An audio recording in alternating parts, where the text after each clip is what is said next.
and to be honest, like, um, so my parents are from Ghana and West Africa, right? Okay. And I found that I have a strong sense of like knowing, look, we are kings, we're queens, and I don't question my like quality as a human. You know what I mean? I don't have like a lot. At least I don't believe I have like a sense of self hate. Okay. So so whether Jesus was black or Jesus was white, there is truth. And if no, but hear me. I know where you think I'm going, but I'm not going there. This is the problem with religion. No, but when it comes to the truth of who we are as black people, y'all want to dismiss it. We're going to dismiss the truth of Jesus being black. No. And we will be comfortable with the white man on the wall. Then don't call yourself a man of God. Because if the picture of Jesus, the foundation of your religion, if it's okay for that to be a lie, how many more lies will be told? So let me start here. I think, right? So hear me out. The truth matters. The truth matters, And right? if the truth matters, why don't we depict Jesus in his original color?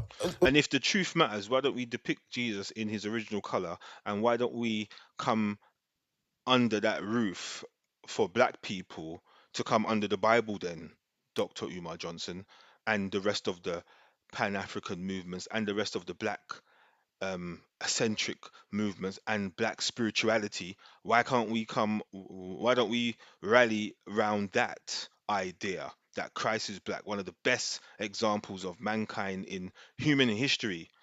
Dr. Umar Johnson, the man top of his game in black history, has just made the proclamation that Jesus was black and the disciples are black. So what's you know that's the solution right there. The solution is right there for black people. If we know that the Europeans changed those images, and we know that for a fact, and you're telling people, why don't the pastors take down the white Jesus and put up the black Jesus, then you've done your research. That's where we need to be, people.